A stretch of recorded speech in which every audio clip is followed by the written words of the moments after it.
Kayo po ba ay naniniwala na ang tanging dahilan lang ng pagpapalit ng liderato ng PNP ay dahil dun sa dinefy niyang utos ng NAPOLCOM? Of course, ang ating appointing authority ay napakaraming impormasyon na makukuha in making a executive decision. And we fully abide dun sa decision and or orders ng ating Chief Executive, si Pangulong BBM. At tayo po ay parating nandyan na susunod. And of course, nasa kanya po yung decision.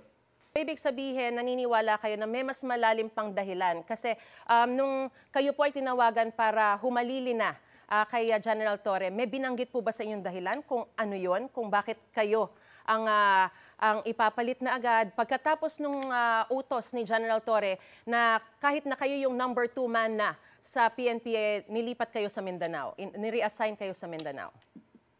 I don't want to speculate about that circumstance. Ang circumstance po ay I was called and then I reported and they gave instructions for me to lead the PNP.